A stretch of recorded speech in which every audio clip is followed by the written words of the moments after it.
वंदे मातरम। आप देख रहे हैं नेटवर्क 10। आपके साथ मैं हूं शिवानी मिश्रा। बहुत स्वागत है आप सभी का उत्तराखंड के इस खास बुलेटिन में। शुरुआत बड़ी खबर के साथ करेंगे। पंतनगर से देहरादून के लिए रवाना हुए सीएम धामी। मौसम सामान्य होने पर सीएम धामी रवाना हुए। खराब मौसम के चलते इमरजेंसी लैंडिंग हुई थी। खटीमा से देहरादून जा रहे थे सीएम पुष्कर सिंह धामी। तेज हवा, आंधी और बारिश की वजह से ये लैंडिंग हुई थी। तो ये बड़ी जानकारी आपको दे रहे हैं। पंतनगर से देहरादून के लिए रवाना हुए हैं सीएम पुष्कर सिंह धामी और मौसम सामान्य होने पर सीएम धामी रवाना हुए हैं। जानकारी दे दें, खराब मौसम के चलते इमरजेंसी लैंडिंग हुई थी और खटीमा से देहरादून जा रहे थे सीएम पुष्कर सिंह धामी। वहीं तेज हवा, आंधी और बारिश की वजह से इमरजेंसी लैंडिंग हुई थी। तो ये बड़ी खबर। पंतनगर से देहरादून के लिए रवाना हुए हैं सीएम पुष्कर सिंह धामी। मौसम सामान्य होने पर सीएम धामी रवाना हुए। खराब मौसम के चलते इमरजेंसी लैंडिंग हुई थी।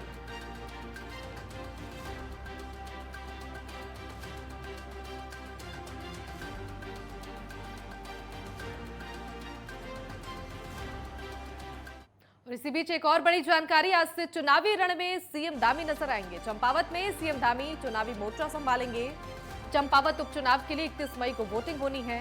भारतीय जनता पार्टी के तमाम दिग्गज भी धुआंधार प्रचार करेंगे। सीएम के सामने कांग्रेस की निर्मला गैतोड़ी प्रतिद्वंदी हैं। 3 जून को उपचुनाव के नतीजे आएंगे। तो ये बड़ी जानकारी आपको दे रहे हैं। आज से ही चुनावी रण में सीएम धामी सक्रिय नजर आएंगे। चंपावत से सीएम धामी चुनावी मोर्चे को संभालेंगे और वहीं चंपावत उपचुनाव के लिए 31 मई को वोटिंग होनी है, जिसके लिए तमाम तैयारियां शुरू कर दी गई हैं।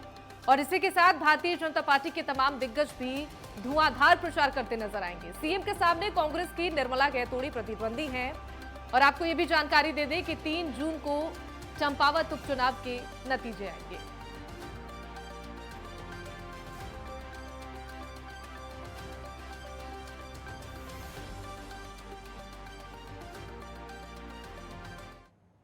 ज्यादा जानकारी देंगे संवाददाता उपेंद्र सिंह राणा हमारे साथ जुड़ गए हैं। उपेंद्र, आज से ही चुनावी रण में सीएम धामी सक्रिय नजर आ रहे हैं। बिल्कुल, जिस प्रकार से जो है अब नामांकन हो चुका है, अब लगातार जो है चुनाव प्रचार में अब मुख्यमंत्री पुष्कर सिंह धामी जो हैं वो जुट गए हैं, क्योंकि बहुत ही महत्वपूर्ण जो है उपचुनाव इसको माना जा रहा है, क्योंकि जिस प्रकार से सीएम सीट को लेकर जो है ये चुनाव होना है खास तौर पर, और खुद मुख्यमंत्री यहाँ से चुनाव लड़ रहे हैं, तो इसलिए ये काफ़ी खास भी हो जाता है। और इसलिए तमाम जो तैयारियां हैं पार्टी की ओर से वो लगातार चुनाव को लेकर जो है वो की जा रही है। तमाम जो चुनाव प्रचार को लेकर जो तैयारियां हैं वो की जा रही है। हालांकि आज जिस प्रकार से मुख्यमंत्री पुष्कर सिंह धामी आज पहले तो देहरादून आएंगे, उसके बाद से फिर से जो है वो चुनाव प्रचार में जो है वो चंपावत के लिए जो है वो रवाना होंगे। उसके बाद जो तमाम जो तैयारियां हैं, जो पार्टी के जो शीर्ष नेतृत्व हैं, जो कार्यकर्ता हैं, वो लगातार जो है वो चुनाव प्रचार में जुट जाएंगे, क्योंकि मुख्यमंत्री पुष्कर सिंह धामी के सामने जो है कांग्रेस के जो प्रत्याशी है निर्मला गैतोड़ी, वो चुनावी मैदान में है। काफी बड़ी चुनौती भी होगी, क्योंकि निर्मला गैतोड़ी की अगर बात की जाए तो वो भी काफी जमीनी स्तर की नेता रही है। कई पदों पर जो है वो कांग्रेस में रही है। जिला पंचायत सदस्य वो रही हैं, राज्य मंत्री, दर्जाधारी राज्य मंत्री तक रही हैं। तो कई सारे पदों पर जो है निर्मला गैतोड़ी भी रही है, जमीनी स्तर की नेता है। तो ऐसे में कई सारी चुनौतियां उनके पास भी रहेगी, लेकिन ये जरूर है कि तमाम जो तैयारियां हैं उपचुनाव को लेकर वो कहीं ना कहीं पूरी जो है भाजपा की ओर से जो है वो की गई है। मुख्यमंत्री खुद चुनाव मैदान में उतरे हुए हैं, लगातार वो चुनाव प्रचार कर रहे हैं। और इसके बाद जिस प्रकार से आज देहरादून वो पहुंचेंगे, उसके बाद जो है फिर से वो चंपावत जाएंगे, तो वहां पर चुनाव प्रचार में जो है वो जुड़ते हुए दिखाई देंगे। बिल्कुल उपेंद्र, और ऐसे में ये भी जानकारी दीजिए कि पार्टी के तमाम जो कार्यकर्ता हैं उनमें किस तरीके का जोश और उत्साह नजर आ रहा है। बिल्कुल जाहिर सी बात है, क्योंकि मुख्यमंत्री पुष्कर सिंह धामी जिस प्रकार से उपचुनाव में खड़े हैं, तो ऐसे में कार्यकर्ताओं में जरूर जो है वो जोश देखने को मिल रहा है। तमाम जो शीर्ष नेतृत्व हैं पार्टी के, वो जो है चुनाव मैदान में उतरे हैं। प्रभारी से लेकर से प्रभारी जो है वो चुनाव मैदान में वो चुनाव प्रचार जो है मुख्यमंत्री की ओर से जो है वो कर रहे हैं। खासतौर पर जो विधायक रहे हैं वहां पर भाजपा के, वो लगातार जो है कैंपेनिंग जो है मुख्यमंत्री पुष्कर सिंह धामी को लेकर जो है वो कर रहे हैं, ताकि जो है जो उपचुनाव है उसमें जो है बड़ी से बड़ी जीत जो है वो हासिल करे। हालांकि बिल्कुल। पूरी तरीके से जो है भाजपा आश्वस्त दिखाई दे रही है। इनका कहना है कि ऐतिहासिक जीत जो है इस बार यहाँ पर उपचुनाव में जो है वहाँ देखने को मिलेगी। लेकिन जिस प्रकार से जो तैयारियां हैं वो दूसरी ओर से कांग्रेस की ओर से भी लगभग जो है सभी तैयारियां जो है वो पूरी कर दी गई। हालांकि 11 को जो है जिस प्रकार से नामांकन भी होना है और उसके बाद से जो है कांग्रेस भी पूरी तरीके से तैयारियों में जुटी हुई है, क्योंकि अब काफी बड़ा उपचुनाव है। मुख्यमंत्री पुष्कर सिंह धामी के साथ जो है एक बड़ी चुनौती जो है कांग्रेस के लेकर भी होगी क्योंकि जिस प्रकार से निर्मला गैतोड़ी को जो है वहां पर चुनाव मैदान में उतारा गया है और 2022 के विधानसभा में चुनाव में जिस प्रकार से हिमेश खरकरवाल को जो है कांग्रेस ने चुनावी मैदान में उतारा था, लेकिन उपचुनाव की जब बारी आई तो उस बार जो है महिला कैंडिडेट पर जो है उन्होंने दांव खेला है। और उसके देखा जाए तो निर्मला गैतोड़ी को जो है उसको चुनाव मैदान में उतारा तो बड़ी चुनौती होगी कि किस तरीके से जो है चुनाव जीतना है, क्योंकि प्रदेश अध्यक्ष भी नए बने हैं। तमाम जो पार्टी का जो संगठन है वो नए तरीके सिरे से जो है वो काम कर रहा है। तो ऐसे में बड़ी चुनौती होगी प्रदेश अध्यक्ष के सामने भी कि इस चुनाव को जीतना है। तो इसके लिए पूरी रणनीति जो है कांग्रेस की ओर से भी की जा रही है, लेकिन भाजपा की ओर से भी अगर देखा जाए तो सभी तैयारियां जो है वो की गई है। चुनाव मैदान में जो है तमाम जो नेता कार्यकर्ता पूरे उत्साह के साथ जो है चुनाव मैदान में जा रहे हैं, डोर टू डोर कैंपेन कर रहे हैं। जो योजनाएं सरकार की है किस तरीके से काम करना है, कि मुख्यमंत्री किस तरीके से काम कर रहे हैं, इन तमाम चीजों को जो है जनता के बीच गिनाने की कोशिश कर रहे हैं। और खासतौर पर चंपावत के लिए क्या कुछ सौगात जो है विधायक या मुख्यमंत्री बनने के बाद जो है यहाँ पर दी जाएगी, तमाम चीजें जो है वो जनता के बीच रूबरू हो रहे हैं। ठीक है उपेंद्र, तमाम जानकारी के लिए बहुत शुक्रिया आपका। आगे बढ़ेंगे, एक और बड़ी जानकारी चंपावत उपचुनाव को लेकर कांग्रेस ने अपनी कमर कस ली है। कांग्रेस ने स्टार प्रचारकों की लिस्ट भी जारी कर दी है। राहुल, प्रियंका गांधी सहित 30 स्टार प्रचारक प्रचार करेंगे। कांग्रेस प्रत्याशी निर्मला गैतोड़ी कल नामांकन करेंगी। सीएम धामी के सामने निर्मला गैतोड़ी चुनाव लड़ रही है। तो ये बड़ी जानकारी है। चंपावत उपचुनाव को लेकर कांग्रेस ने भी कमर कस ली है, तैयारियां शुरू कर दी हैं और साथ ही कांग्रेस ने अपने स्टार प्रचारकों की लिस्ट भी जारी कर दी है, जिसमें राहुल गांधी, प्रियंका गांधी सहित 30 स्टार प्रचारक प्रचार करेंगे। कांग्रेस प्रत्याशी निर्मला गैतोड़ी कल नामांकन करने वाली हैं। सीएम धामी के सामने निर्मला गैतोड़ी चुनाव लड़ रही हैं। तो कांटे की टक्कर यहां देखने को मिल रही है और चंपावत उपचुनाव को लेकर कांग्रेस ने भी अपनी तैयारियां शुरू कर दी हैं और कांग्रेस ने तैयारियों को लेकर अपनी कमर कस ली है। और साथ ही स्टार प्रचारकों की लिस्ट भी कांग्रेस द्वारा जारी कर दी गई है, जिस लिस्ट में राहुल गांधी, प्रियंका गांधी के साथ साथ 30 स्टार प्रचारकों के नाम शामिल हैं। कांग्रेस प्रत्याशी निर्मला गैतोड़ी कल नामांकन करने वाली हैं। सीएम धामी के सामने निर्मला गैतोड़ी चुनाव लड़ रही हैं।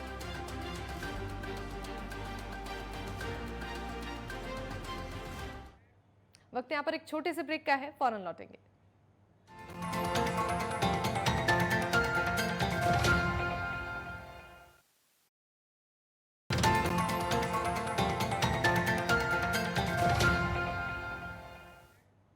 ब्रेक के बाद एक बार फिर से आप सभी का स्वागत है। सीधे रुक करेंगे बड़ी खबर का। बड़ी खबर रुद्रप्रयाग से, जहां 4 धाम यात्रा में यात्रियों की भीड़ उमड़ी है और अब तक लगभग 9.25 लाख यात्रियों का पंजीकरण भी हुआ है और धामों में उमड़ रही भक्तों की दोगुनी भीड़ केदारनाथ धाम में देखने को मिली है।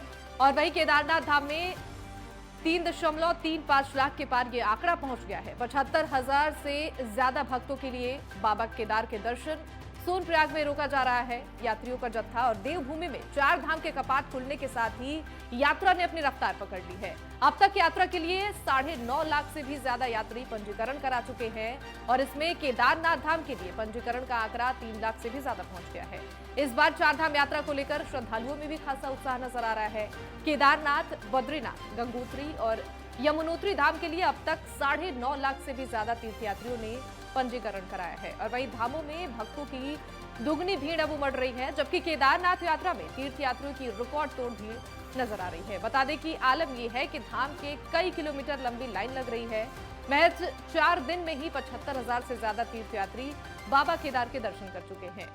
और वहीं केदारनाथ में तीर्थयात्रियों की संख्या अधिक होने की वजह से दोपहर 12 बजे के बाद सोनप्रयाग में इन्हें रोका जा रहा है और एक दिन में 18 से 20,000 यात्रियों को ही दर्शन के लिए भेजा जा रहा है।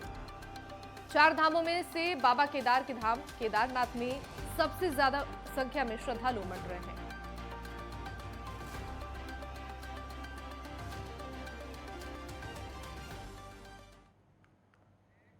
और ज्यादा जानकारी देंगे संवाददाता उपेंद्र सिंह राणा हमारे साथ जुड़ गए हैं। उपेंद्र, जिस तरीके से चार धाम यात्रा में श्रद्धालुओं की संख्या अब आए दिन बढ़ती जा रही है, ऐसे में किस तरीके से तैयारियां वहां पर देख पा रहे हैं?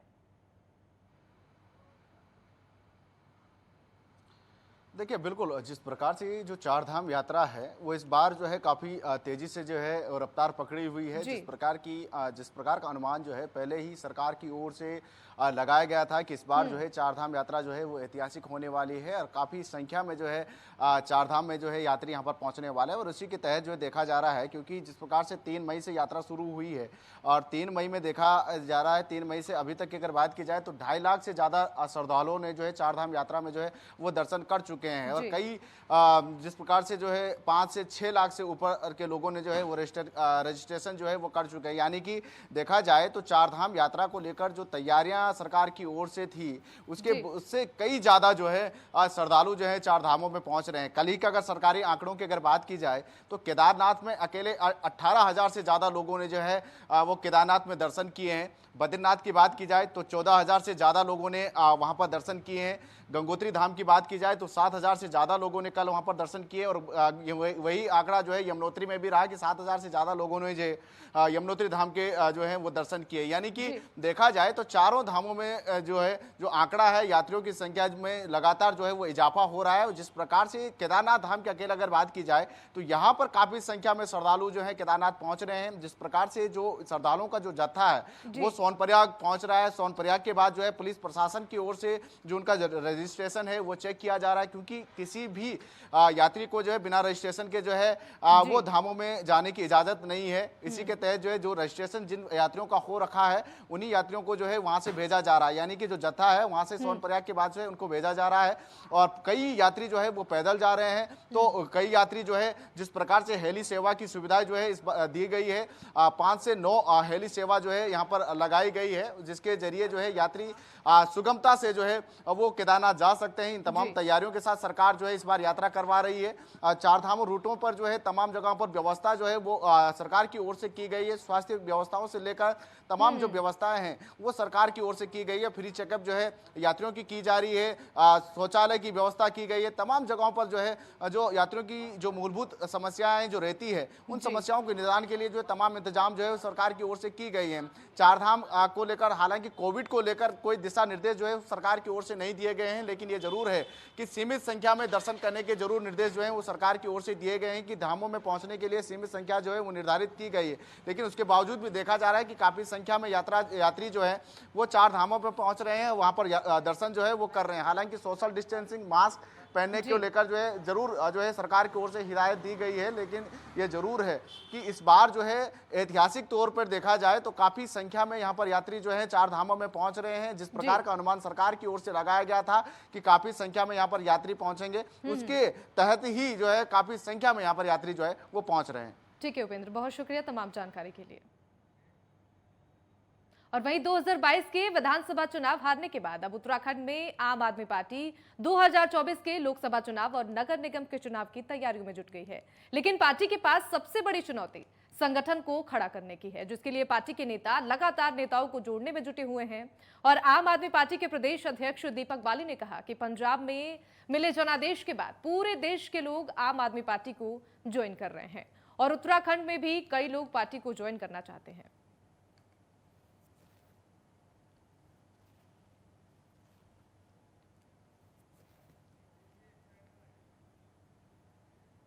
तो उत्तराखंड में चार धाम यात्रा का आगाज हो चुका है और जिसके चलते प्रदेश में पुलिस भर्ती की प्रक्रिया संभव नहीं हो पाएगी। आपको यह भी जानकारी दे दें कि प्रदेश के 3 जिलों में शुरू होने वाली 15 मई से शारीरिक दक्षता परीक्षा नहीं हो पाएगी।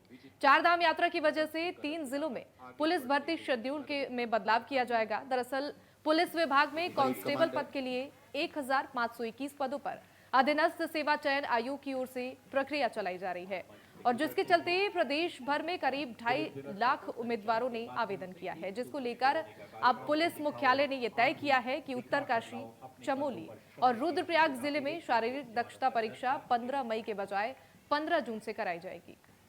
अगला दस्ता आईआरबी का नेतृत्व कर रहे हैं प्लाटून कमांडर साहस और सहस्त्रों सूरज के साथ चलने का एहसास सदी को विजित करने का कदम से कदम। कल एग्जाम जो है वो पुलिस को कराना है, रिटर्न तो जो है आयोग करवाएगा, अधीनस्थ चयन सेवा आयोग। तो वो पुलिस को जो कराना है वो 10 जिलों में 15 मई से होगा और 3 जो ऊपर के जिले 4 धाम वाले वहाँ 15 जून से होगा। और वहीं श्रीनगर में आवारा जानवरों का आतंक प्रशासन और यात्रियों के लिए परेशानियों का सबब बना हुआ है। बद्रीनाथ राष्ट्रीय राजमार्ग 58 पर आवारा जानवरों की वजह से यातायात प्रभावित हो रहा है। आपको ये भी बता दें कि जिस तरीके से यहाँ पर यातायात प्रभावित हो रहा है, आवारा जानवर बीच सड़क पर लेट जाते हैं या एक दूसरे के साथ लड़ाई करने लग जाते हैं, जिससे राजमार्ग पर दुर्घटना की संभावनाएं भी बढ़ जाती हैं। और वहीं चारधाम यात्रा के चलते लगातार बड़ी संख्या में पर्यटक पहाड़ों की ओर पहुंच रहे हैं, लेकिन सड़कों पर जानवरों के आतंक से यात्रियों को भी वाहन चलाने में दिक्कतों का सामना करना पड़ रहा है। और दूसरी ओर नगर क्षेत्र में घूम रहे ये आवारा जानवर प्रशासन के लिए भी चुनौती का सबब बने हुए हैं। श्रीनगर के एसडीएम ने बताया कि नगर क्षेत्र की सभी गौशाला फुल हो चुकी है, अन्य क्षेत्रों की गौशाला में संपर्क किया जा रहा है, लेकिन अभी तक कोई ऐसी जगह नहीं मिली है जहां इन्हें भेजा जाए। आवारा पशु सड़क पे कहीं न कहीं हादसे का कारण बनते हैं और जैसा कि आप देखते होंगे कि आजकल यात्रा सीजन भी शुरू हो गया है, जिसके चलते इन आवारा पशुओं के रोडों पे आ जाने से अचानक दुर्घटना होने की संभावनाएं बढ़ जाती हैं। जैसे जो पुरानी एसएसपी थी, उन्होंने एक अभियान चलाया था, कामधेनु अभियान, उससे आवारा पशुओं पे काफ़ी लगाम लग गया था, जिससे वो सड़कों पे नहीं दिखाई दे रही थी। और जब से नए एसएसपी आए हैं तब से हाल फिर वही हो गए, बदतर हो गए पहले से। गलियों में जहाँ तहाँ आवारा पशु लड़ते भिड़ते रहते हैं, जिससे एक्सीडेंट होने की संभावना है। जो यहाँ की गौशाला है श्रीनगर नगर निगम क्षेत्र की, वो फुल है। वहाँ लगभग 50 के आसपास बड़ी गाय हैं और कुछ छोटे गाय के बछड़े वगैरह, तो वो तो फुल है। उसके अलावा हमारी तरफ से प्रयास किया जा रहा है कि अगर कोई हरिद्वार की आगे की कोई गौशाला मिल जाती है आवारा पशुओं को लेने के लिए इच्छुक हो, तो उनका ट्रांसपोर्टेशन वगैरह हम कर देंगे। लेकिन अभी भी ये चीज़ हमारी तरफ से कोशिश ही जारी है, कुछ जगह ऐसी नहीं, हर जगह भरे। और वहीं गदरपुर की जनता की कई साल पुरानी बस स्टैंड की मांग पूरी होने वाली है, जिसके लिए उत्तराखंड परिवहन निगम के सहायक प्रबंधन ने SIMT कॉलेज के पास बनने वाले बस अड्डे वाली भूमि का निरीक्षण किया। साथ ही राजस्व कर्मियों ने भूमि की नपाई भी की है। इस दौरान उत्तराखंड परिवहन निगम के सहायक महाप्रबंधक राकेश कुमार ने कहा कि बस अड्डे का निर्माण आज से शुरू हो जाएगा। उन्होंने ये भी बताया कि 3 करोड़ 17 लाख की लागत से बस अड्डे का निर्माण होगा, जिसे 18 महीने में पूरा किया जाएगा। उन्होंने ये भी कहा है कि 3200 स्क्वायर मीटर में बस अड्डे का निर्माण होगा। 17 लाख यानी कि 3 करोड़ 49 लाख 17 हज़ार इसकी लागत है। और जो मंडी परिषद का जो वो एक अनुमानित जो समय है वो 18 महीने के लगभग। और वहीं 11वें ज्योतिर्लिंगों में अग्रणी भगवान केदारनाथ के दर पर पहुंचने वाले तीर्थ यात्रियों का आंकड़ा मात्र 4 दिनों में 75,000 के पार पहुंच गया है। मात्र 4 दिनों में 77,650 तीर्थ यात्री बाबा केदार के दरबार में पहुंचे हैं। सोनप्रयाग में आज 16,000 तीर्थ यात्रियों का पहला दल केदारनाथ के लिए रवाना हो गया है। और वहीं सोमवार को 18,183 तीर्थ यात्रियों ने भगवान केदारनाथ के दर्शन किए। 12,671 पुरुषों और 5,379 महिलाओं, इसके साथ ही 33 नौनिहालों के साथ 2 विदेशी सैलानियों ने बाबा केदारनाथ के दर पर मत्था टेककर पुण्य अर्जित किया। वहीं तीर्थ यात्रियों की भारी संख्या में आवाजाही होने से यात्रा पड़ाव पर रौनक लौटने लगी है। गौरीकुंड केदारनाथ पैदल मार्ग के यात्रा पड़ाव पर तीर्थ यात्रियों का जमावड़ा लगा हुआ है। केदारनाथ धाम में तीर्थ यात्रियों को बाबा केदारनाथ के दर्शन करने के लिए घंटों इंतजार करना पड़ रहा है।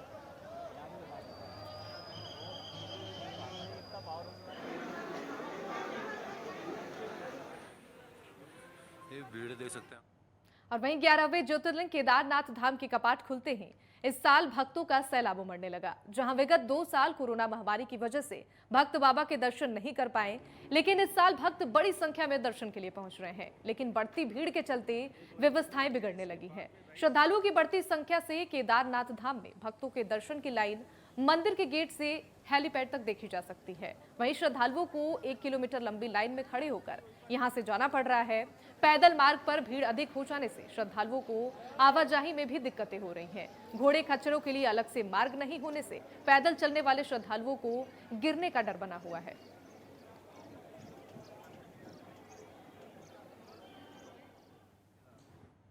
और खबर उत्तराखंड के दिनेशपुर से है, जहां विश्व कवि रविंद्रनाथ टैगोर का जन्म उत्सव बड़ी धूमधाम से मनाया गया है। विद्यासागर पूर्व माध्यमिक विद्यालय प्रांगण में विश्व कवि रविंद्रनाथ टैगोर जी का जन्म दिवस मनाया गया और वहीं इस दौरान विभिन्न सांस्कृतिक कार्यक्रम भी प्रस्तुत किए गए। सभी वक्ताओं ने विश्व कवि रविंद्रनाथ टैगोर की जीवनी के बारे में विचार रखे अपने।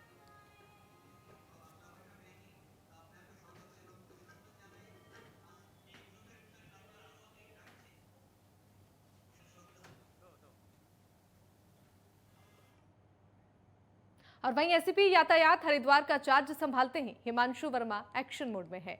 इसी कड़ी में एसपी यातायात हिमांशु वर्मा मंगलौर पहुंचकर यातायात व्यवस्था का निरीक्षण किया और अधिकारियों को यातायात व्यवस्था को लेकर दिशा निर्देश दिए। इसके साथ ही एसीपी यातायात ने रॉन्ग साइड चलने वाले वाहनों के चालान भी काटे। एसीपी यातायात हिमांशु वर्मा ने कहा कि मैंगलोर में कई ऐसे पॉइंट्स हैं जहां दुर्घटना होने का खतरा बना रहता है। तो मैंने देखा कि यहाँ पे जो हमारा हरिद्वार का जो मंगलौर का जो हमारा किराया है और ये जो हमारा देवबंद किराया है, यहाँ पे एक टेंडेंसी है कि लोग जो है रॉन्ग साइड जाते हैं, जिसकी वजह से यहाँ पे हमारा काफ़ी एक्सीडेंट हो जाती है। और यहाँ पे क्या है कि एक्सीडेंट भी होते हैं और रॉन्ग साइड में लोग चलते हैं, तो उसकी वजह से हमारा ट्रैफिक भी बाधित होता है। तो मैंने आज अपने जो हमारा स्टाफ था उसकी मैंने आज पुलिस लाइन में बैठक की थी, जिससे हमारा पूरा डिस्कशन हुआ कि कहाँ हमारे किस तरीके के हमारे जो एक्शन है वो लिए जाने चाहिए। तो अभी मैंने शाम में बोला था यहाँ पे जो रॉन्ग साइड चल रहे हैं उनका चालान करने के लिए, तो वो यहाँ पे चालान भी किया गया। ऐसे ही मंगलौर किराए पे जो है हमने अभी तो चालान इतना नहीं किया है, अभी हम थोड़ा अवेयरनेस कर रहे हैं। और चलिए खबरों के साथ इस बुलेटिन में बस इतना ही। आप देखते रहिए नेटवर्क 10। जय हिंद।